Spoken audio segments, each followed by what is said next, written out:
Olá pessoal, tudo bem? Vim aqui contar uma novidade muito boa para você.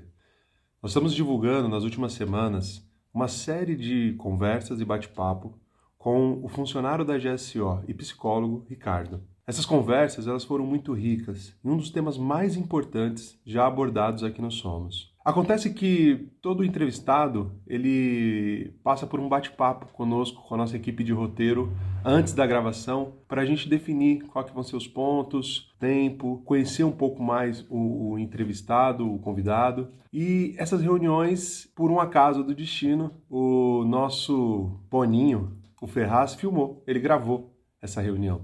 Depois, revisando esse conteúdo, revisando essa gravação, ele descobriu que aquilo era algo muito importante a ser publicado e compartilhado com você. Eu tenho certeza que insistir nesse tema do autocuidado, da autoempatia, é o caminho mais certo para momentos como o que nós estamos vivendo hoje. Então fique agora com mais um encontro sobre autocuidado no pré-roteiro que virou episódio com o Ricardo. Vamos lá? E isso, à medida que tá vindo as variantes, parece que está chegando mais perto. Pra você ter uma ideia, acabou de entrar aqui no grupo que está eu e o Adolfo. Eu ainda não tenho detalhes, mas acabou de chegar a notícia que nós perdemos um colega, né? Então, é impressionante como que isso vai chegando cada vez mais perto e você tem que lidar com isso ao mesmo tempo em que lida com o trabalho, que lida com família. Você já tem as demandas naturais, que já são da vida, e agora isso acontecendo o tempo todo com esse ambiente difícil. E aí, o que a gente percebe é que as pessoas estão começando a ficar tão tensionadas por dentro, tão abaladas por dentro por conta de tudo isso, que elas estão começando a ter um reflexo assim, de ficar doentes, sabe? De começar a não suportar essa demanda emocional, está se sobrecarregando. E aí, uma saída que a gente percebe aqui que pessoas que nem você conseguem é fazer esse exercício de autopercepção. Eu assisti um episódio do Humanizando Ideias que você fala sobre esse olhar para dentro, né? E aí eu compartilhei com o pessoal aqui e falei, olha, o Ricardo é um cara que ele já tem olhado para isso, ele pode nos ajudar. Primeiro, é um conceito que talvez a maioria das pessoas não saiba o que significa, eu mesmo não sabia o que é autoempatia. Então, definir bem o que é isso, né? A gente sabe bem a empatia quando a gente fala do outro, né? De se colocar no lugar do outro. Mas e esse olhar para dentro de si, essa autopercepção? E também, como fazer isso? Como é que eu faço esse autocuidado? Como é que eu consigo preservar um pouco dos meus pensamentos, de como eu vou me sentir, de como eu vou escolher passar por isso? Porque eu vou passar.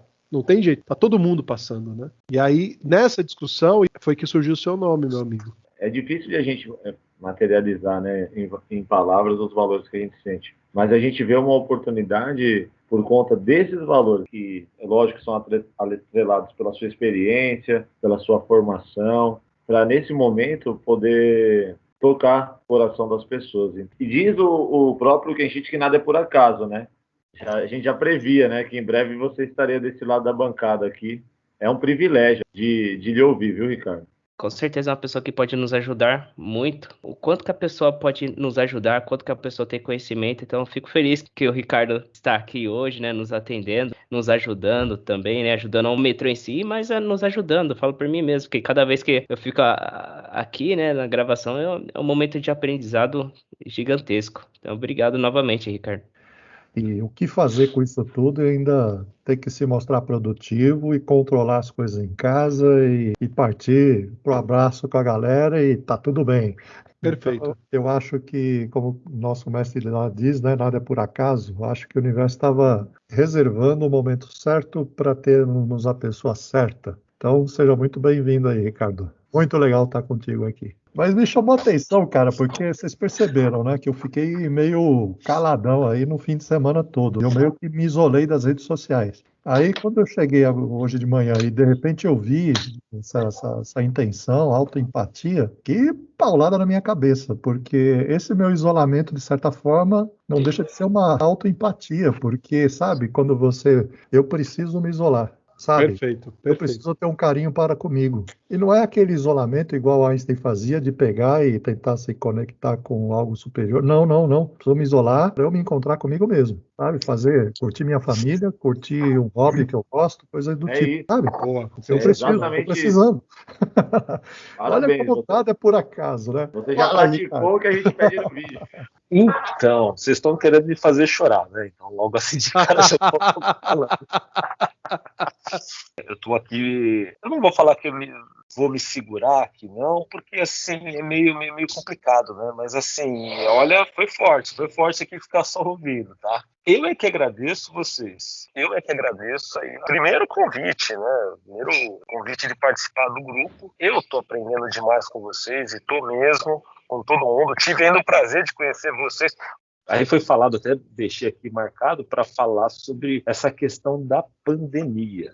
Esse período aí foi um período de cativeiro, né? Para sobreviver, a gente está tendo que ficar em cativeiro, cara. E justamente a ideia era outra, isso antes. Então já começa por esse lado, porque a gente ter essa liberdade sendo cortada, vamos assim dizer, puxado e é doído. Você está mexendo com conceitos internos. E esse período todo que a gente fica em casa, não é um estar em casa sabático, mas para preservar a vida. Então isso daí já começa já torto, vamos assim dizer, né? Dentro disso, dentro daquele contato, e aí vem essa experiência da gente ter esse contato com nós mesmos. E aí, num primeiro momento, com as pequenas relações, as famílias, os amigos, casamentos, filhos, e assim vai se expandindo. E esses contatos trouxeram também uma lupa para tudo isso, né?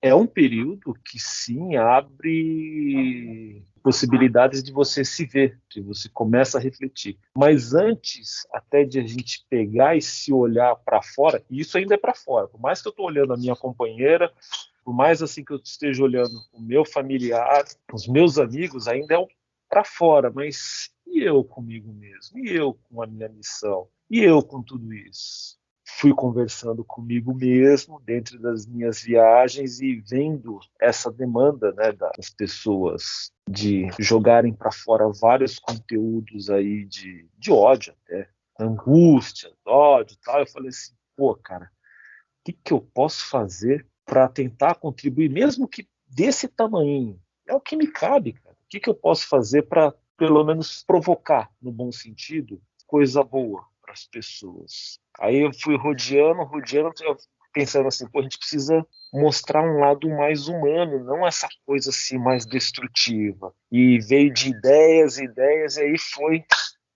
humanizando ideias. Comecei aí tocando sozinho mesmo, e aí comecei aí fazendo isso, meio que passinho de tartaruga, sabia que ia estar começando tudo de novo.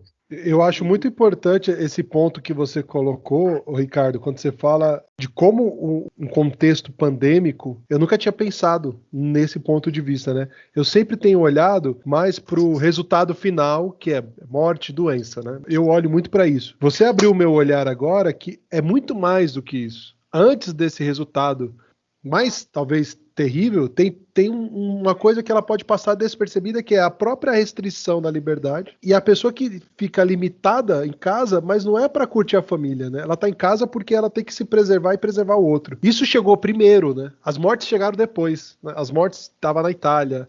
Primeira coisa que chegou foi isso, né? Parecia uma coisa simples. Fique em casa, é o antinatural, né? Não busque liberdade, cerceie a liberdade. E isso já, no seu olhar, que você colocou aqui, já abriu o horizonte aqui para mim. Isso já tem um impacto. Qual que é a grande diferença entre o ser humano de junho de 2021 e aquele que estava em junho de 2019, sem pandemia? Se a gente comparar essas duas pessoas, o que esse cara de 21 não tem mais, ou teve que adotar, que esse cara de junho de 19 não tinha essa preocupação. E você já trouxe 2 pontos para mim aqui que eu nunca tinha parado para pensar, que é a restrição que você vai ter antinatural da liberdade. O ser humano foi feito para conquistar, para sair, para interagir, é um ser social, e aí você fala, opa, agora é aqui, ó. É você e 3 pessoas. Por exemplo, faz mais de um ano que eu não saio com a minha família, a família do Adolfo, a gente tinha muitos, viajava para parque aquático, zoológico, eu fui dormir uma vez, levei toda a minha a minha gangue para dormir na casa dele.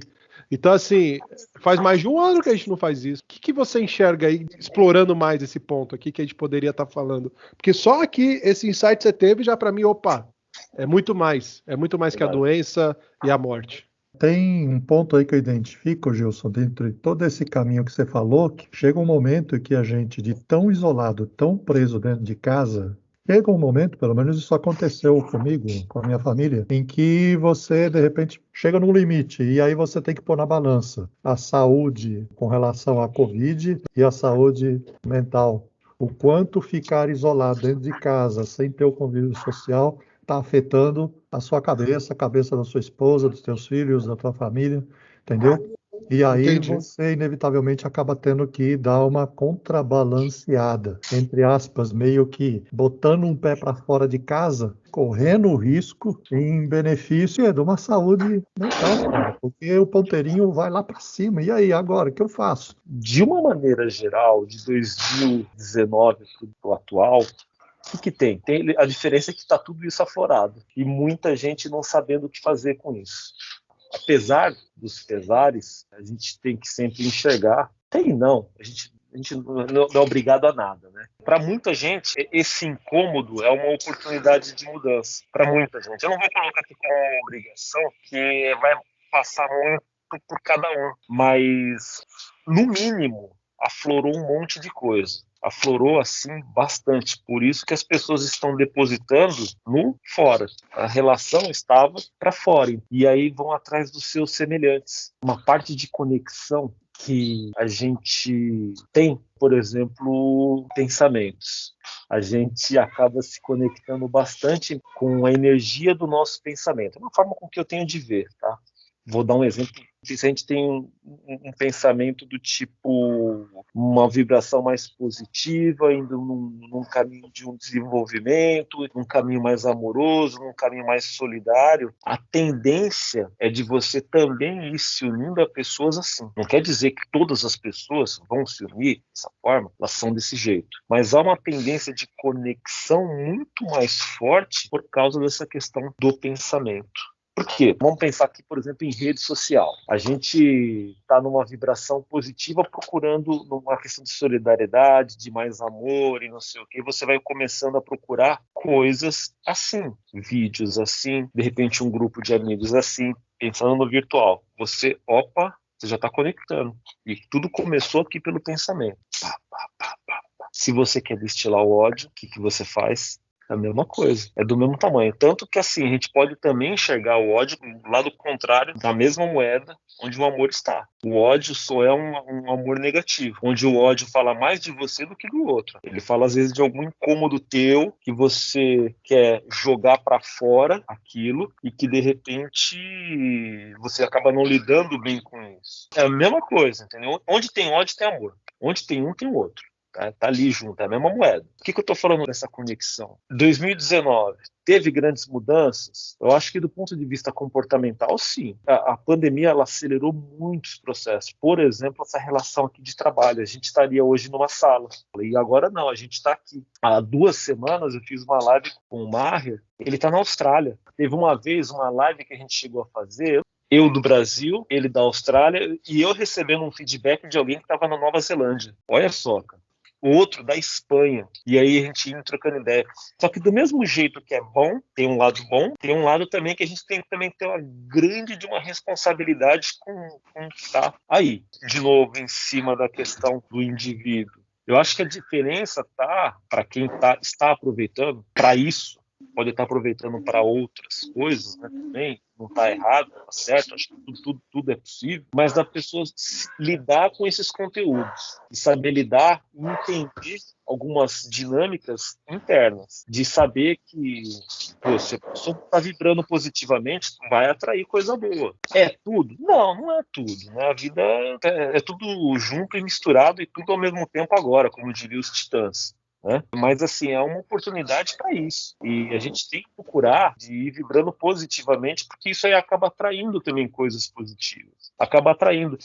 nada impede de eu ter dor de cabeça, de eu ter preocupação com as minhas contas, de ter preocupação com as angústias de pessoas próximas que acabaram falecendo. Tive falecimento semana passada, retrasada, é recente, as coisas são assim tão corridas. Sim, claro. E me doeu demais. Um irmão meu, a irmã dele também, acabou falecendo e não foi de Covid, foi de câncer. Pouco antes, o afilhado da minha esposa. Esse período é um período que a gente está tendo perdas e não está tendo tempo de elaborar essas perdas. Boa. A gente não está elaborando. Até porque as próprias características de você, por exemplo, se eu perder um familiar de Covid, nenhum velório, daquele modelo tradicional, que eu chamo a família, os colegas vêm, eu recebo um abraço, sou consolado, nem isso hoje, por conta do risco de contaminação e de não ter aglomeração, tá sendo possível, cara. Impressionante, porque Exato. parece uma coisa simples, né? Mas é um ritual extremamente necessário de passagem, que não se pode fazer mais.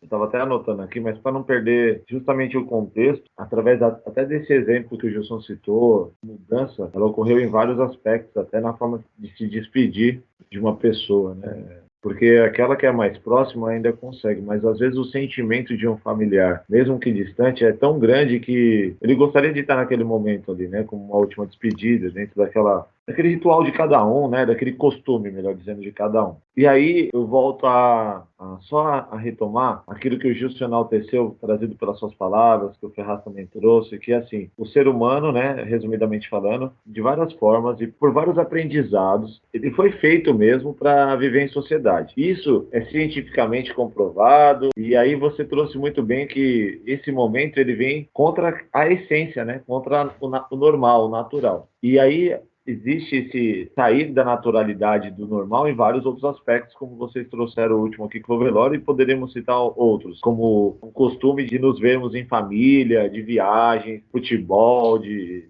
tal dia da semana. E aí vem, junto com aquele isolamento, o ócio do pensamento. Porque numa véspera de uma viagem, está o exemplo meio do Gilson, uns 3 dias antes a gente já vinha conversando sobre isso. E cada vez mais. Os nossos filhos nem dormiam no dia anterior. O futebol, a mesma coisa. Pô, amanhã eu vou fazer um gol no fulano e assim sucessivamente. Ele meio que movia a gente. Eu lembro muito de um empacotador que trabalhava comigo lá no supermercado, que ele era muito ranzinho. Era um menino da minha idade, de 16 anos, mas parecia que tinha... O pessoal chamava ele de velho novinho lá, porque ele parecia idoso, tudo reclamava. Uma vez por mês ele ficava muito feliz e se transformava. E a gente estranhava, mas o que acontece? Aí eu comecei a perguntar, tá tudo bem? O que você vai fazer? O que você vai fazer hoje? Nada. E amanhã? Aí ele falou umas 3 vezes assim, amanhã eu vou no cinema. Sempre que ele ia no cinema, um dia antes, ele ficava muito empolgado. Ele ficava ansioso para ver o filme, tinha até acesso lá ao Cinemark, essas coisas. E hoje a gente não tem nem mais essa empolgação do que a gente pode fazer, a não ser a esperança. Por que eu estou dizendo isso, Ricardo? Eu costumo dizer uma frase que é assim, a gente não escolhe várias coisas na vida, né? Mas o que pensar, só a gente escolhe. Só que num momento como esse, às vezes é difícil até de escolher o que pensar, né? O que pensar diante dessa saída da naturalidade e dos costumes, né? Naquele momento do ócio mesmo, né? Além da esperança, que isso vai passar e vai dar tudo certo, da fé, o que pensar, né? Um momento como esse, num aspecto geral, mas principalmente por conta do tema, sobre mim, né? Tô saindo da naturalidade. O que pensar sobre mim nesse momento, né? Tô aqui, caramba, não tem mais meu futebol. Quero ver meu irmão, cara. Quero poder dar um abraço nele. Às vezes a gente fica com uma bronca, como você trouxe aqui, a raiva, muitas vezes, é algo que a gente tem que se resolver, né? Porque tudo se potencializa, né? Eu tinha uma raiva, mas eu desestressava no futebol. Eu tinha uma vontade, mas depois na outra semana eu marco. Hoje não. Eu tenho uma raiva, eu não tenho onde soltar isso. E aí a gente vê a violência doméstica aumentando, a gente vê os números de suicídio aumentando, e muitas vezes o que falta é a escolha do que pensar, né? Como que eu vou continuar sendo forte, porque minha família precisa que eu seja forte, se eu estou fraco? O que pensar para ser forte? O que pensar para... Como cuidar do outro se eu não tô legal, né? Eu cheguei no meu limite, por exemplo. Só que eu olho assim em volta e, eu tenho que ser forte para segurar a bronca com esposa, filhos, os parentes, aquelas pessoas que a gente ama, né? Porque ficar triste, chateado, isso é inerente ao ser humano, né? A gente vai ficar, mas permanecer chateado, permanecer triste é uma escolha, né? Mas essa escolha, ela vem muito do que a gente escolhe pensar em contrapartida. Com Chega um certeza. momento que, passa um ano e meio, e aí, o que eu penso? É importante, viu, Ricardo, essa abordagem do Adolfo, porque a gente fala para pessoas leigas, assim como nós aqui, né? O único que é o cara que com mais propriedade, inclusive de ter estudado o assunto, é você e lida com isso nos seus atendimentos. Mas é muito legal mesmo quando o Adolfo coloca aqui uma forma prática da gente dizer no episódio, porque a pessoa que assiste, ela entende a parte do conceito abrangente, né? E isso é importante, acho que é legal você dar um nível de conhecimento para a pessoa, mas essa pergunta que você fez, meu irmão, ela conduz aí para uma oportunidade para o Ricardo dar uma ferramenta. Ó, É isso. essa é a ferramenta. Faz isso que dá certo. Faz esse ensaio mental. Não sei o que você vai trazer de contribuição aqui, Ricardo, mas é muito bom quando a gente fala em coisa prática para quem está assistindo. Tem uma coisa que você acabou comentando, que é do ócio. A nossa sociedade vê muito mal o ócio. Ela vê de uma maneira muito negativa. A gente não tem o direito de olhar para o nada. Quando a gente está falando, por exemplo, do ócio, se eu estou em casa olhando para o nada, eu não quero nem ler livro, eu não quero nada, eu quero somente, sabe? A gente é... Não, como que você pode? Você deve estar pensando, criando alguma coisa. Você vai criar algum texto, Ricardo? Você vai criar alguma música? Não é assim, Adolfo? Não é desse jeito? A gente... Não, e assim, eu quero ficar quieto. Só isso, eu quero ficar assim na minha, né? Nesse ponto em casa a gente se entende bem porque a minha esposa, a minha companheira, né? Ela também é da arte, entendeu? Ela é bailarina, então a gente se entende porque a gente sabe que de vez em quando precisa esvaziar e precisa nada, enfim. Mas a sociedade ela cobra demais pelo ócio e talvez o maior luxo que se tenha, um produto de luxo hoje da sociedade é o ócio. Se você for ficar, não, você é um vagabundo, então. Você é isso. E começa os rótulos, sendo que você só quer pensar em nada. Foi pensando em nada, com a mente livre, que o homem acabou inventando a roda. Senão ele está assim até hoje, cara. Da Todas mesma as forma, criações... da mesma Pode falar. forma, foi descoberta a lei da relatividade. Exatamente. Tem uma imagem que é tudo assim, ó. Um toque e as coisas vêm. E não sabe que é tudo resultado de um processo longo. Um processo muito longo mesmo. Mesmo essa vacina, que foi feita em tempo recorde, já vinha variações aqui, não tinha ficado nesse âmbito como ficou dessa vez, né? Mas já tinha indícios que a coisa ia ficar ruim. Então, o estudo, eles avançaram na ponta do iceberg, que foi em tempo muito rápido. Mas não foi uma pessoa, foi um grupo mundial, vamos assim dizer. Foram várias frentes que acabaram chegando. Enfim, o que eu estou querendo dizer é que, assim, esse ócio é um ócio que a gente precisa de ter para olhar para a gente. É um ócio que a gente precisa saber nomear os sentimentos. O que eu estou sentindo? O que é isso que está aqui me angustiando? A gente não sabe. Você acha que quando a gente fala de autoempatia, passa direto, com muita relação com autopercepção? Saber, agora eu tô com raiva. Agora eu tô triste. E as pessoas, na sua experiência, estão treinadas para isso, Ricardo? Não. Dificilmente elas sabem nomear. Vou passar aqui um dado. Em alguma das reuniões do Somos eu cheguei a comentar. A cada 4 pessoas que se suicidam, 3 são homens.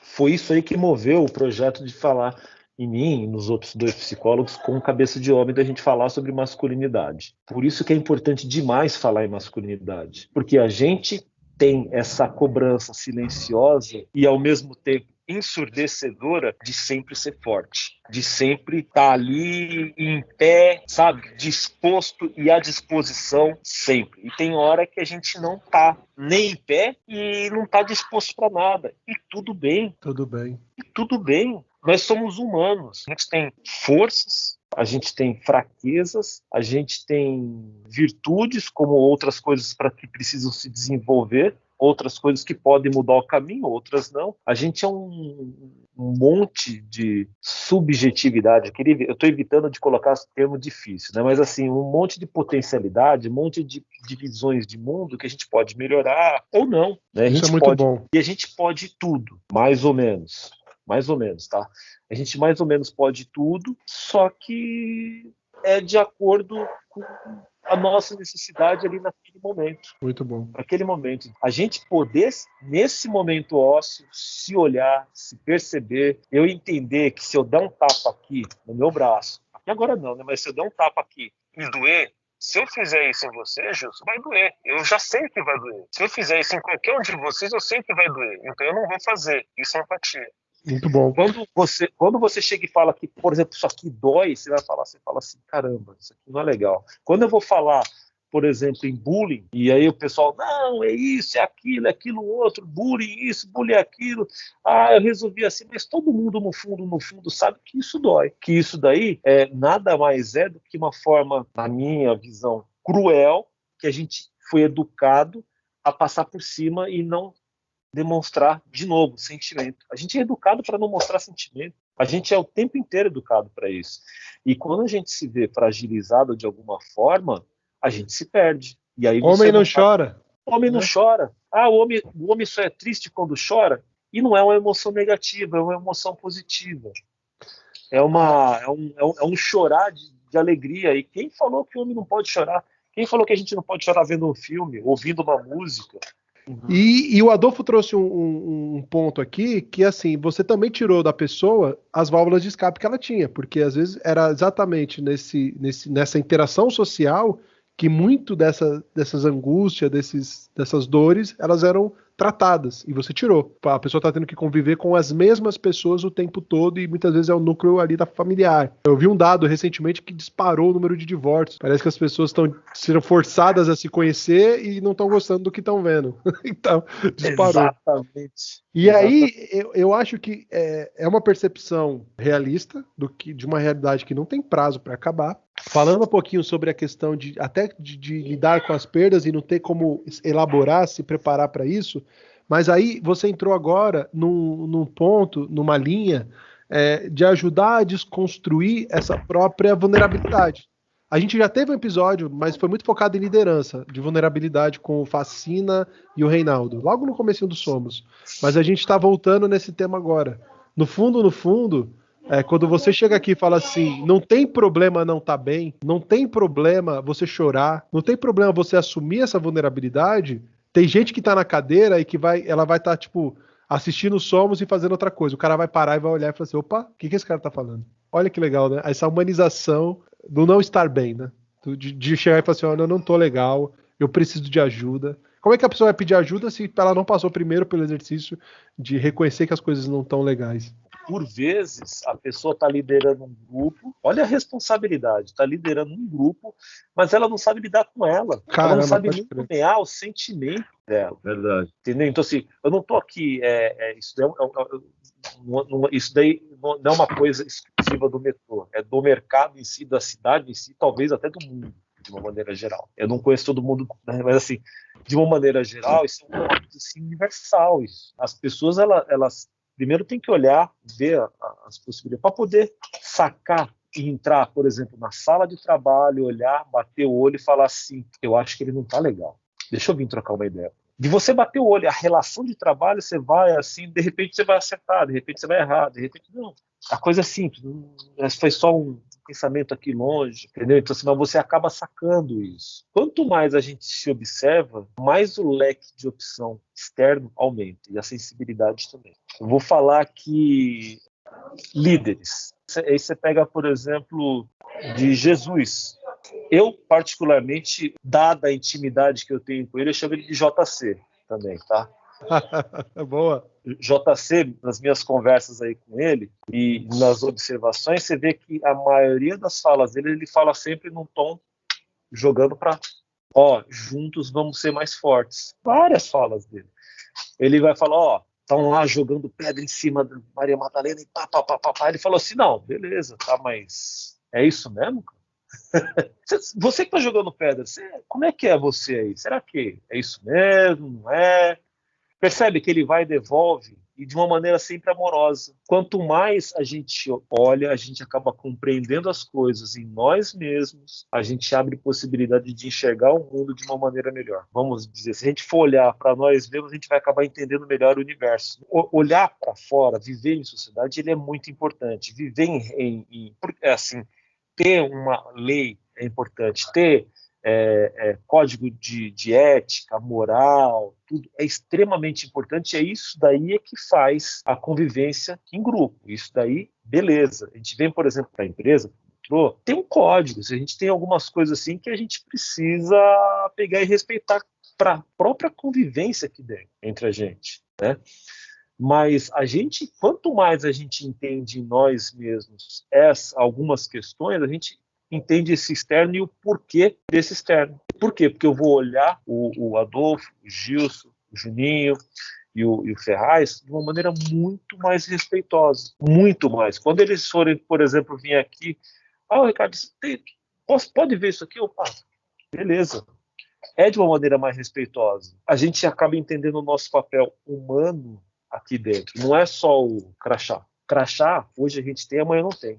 E muita gente acaba vendo nisso daqui a própria identidade. Qual o erro? Sai daqui, perdeu a identidade. Que sensacional isso. É verdade. Entendeu? Então, assim, a gente acaba vendo, não vou falar só do metrô, isso aqui é uma coisa geral.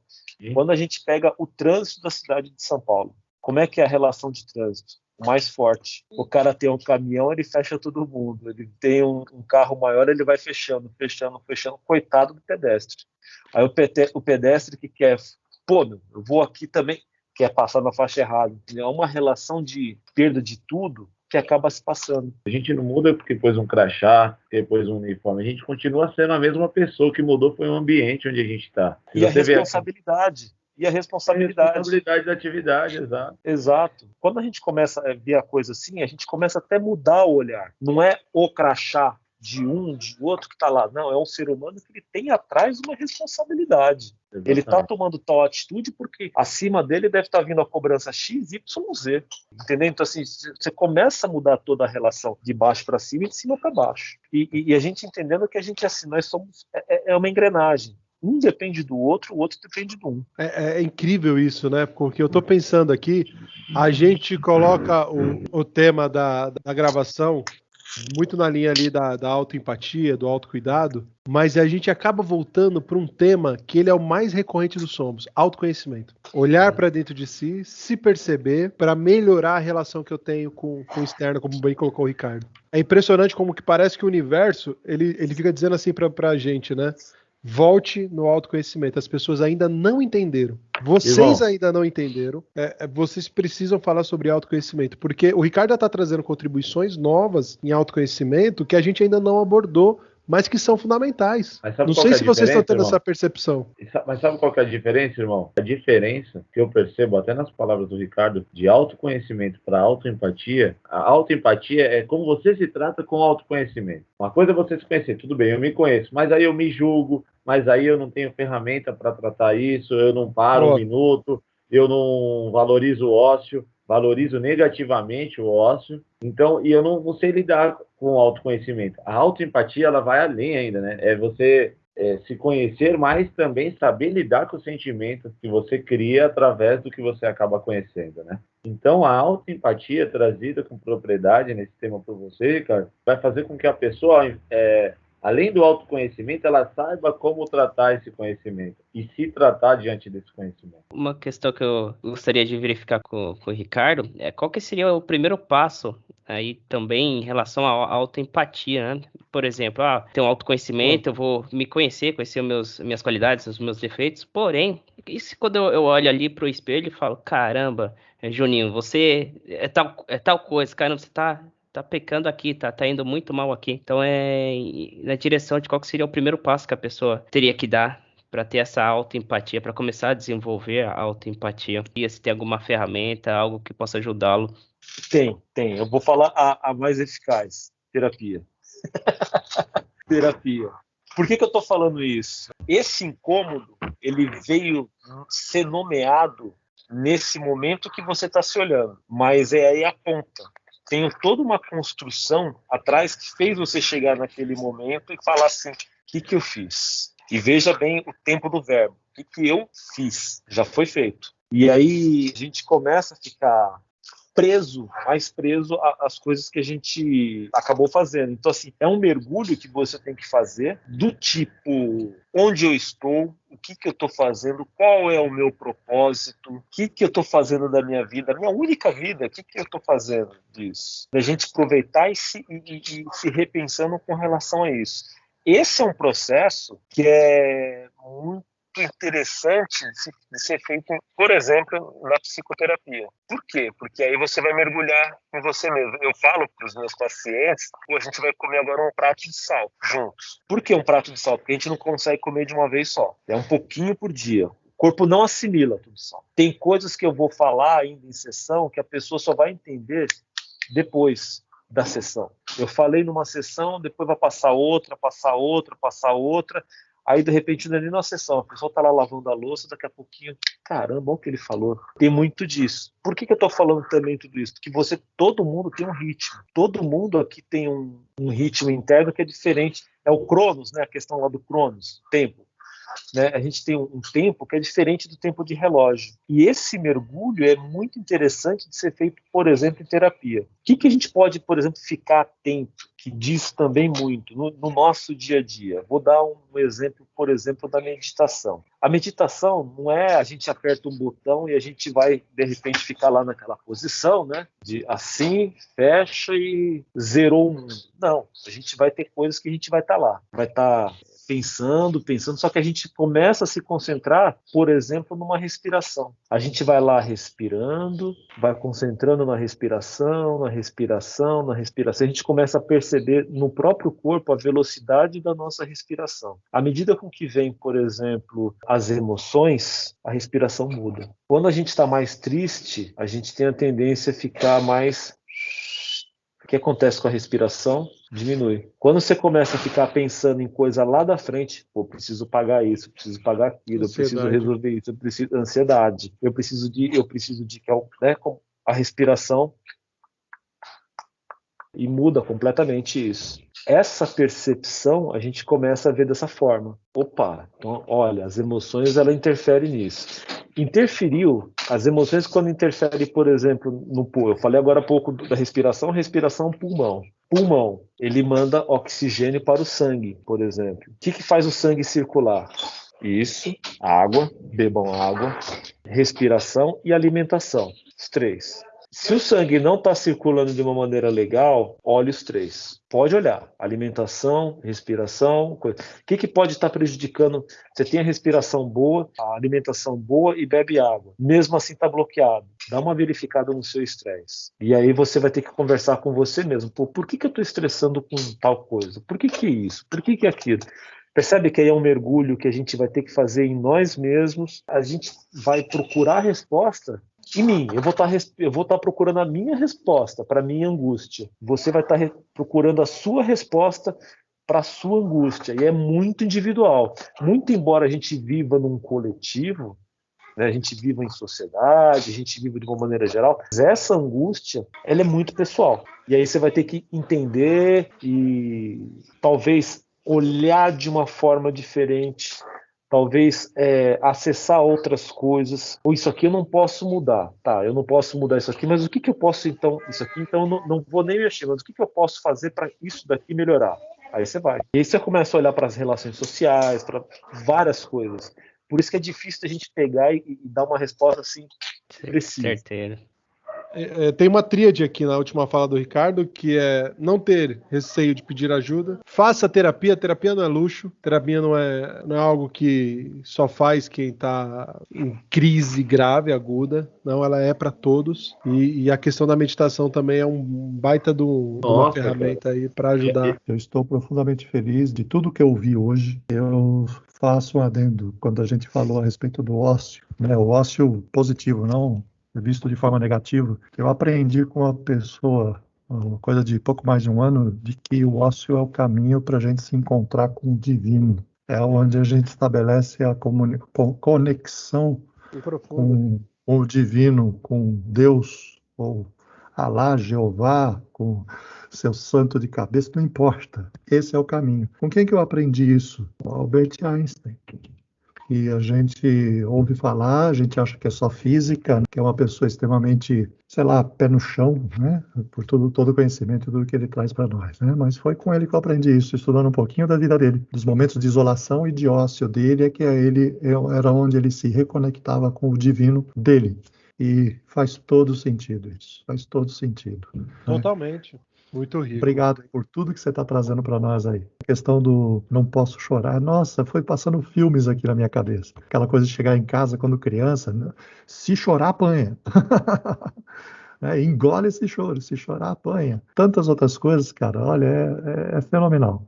Obrigado mesmo. Sobre até essa questão do choro, quanto mais a gente começa a entender os nossos sentimentos, a gente começa a dar vazão para o choro, por exemplo, e entender o porquê de cada choro. É diferente. Você só mostra força quando a gente acaba permitindo, por exemplo, eu posso chorar. Quem foi que disse que eu não posso chorar? Pelo ritmo da própria sociedade, pelas regras impostas, por um monte de coisa, olha o tanto de força que tem alguém que chora. Uma outra situação, eu atendi um tempo atrás, uma mulher trans. E tinha um casal meio que de longe, olhando torto, pelo fato dela ser trans. O que eu fiz? Eu bati assim o olho assim na hora, olhei assim para as pessoas, dei um abraço. Ela nunca tinha feito isso, ela sempre ficou meio assim distanciada. E aí você espera só um minutinho que eu já volto, eu vou só dar uma organizada aqui, dar uma olhada lá na sala e já volto, né? Os outros dois que estavam ali. Passou, voltei, aí peguei ela na recepção.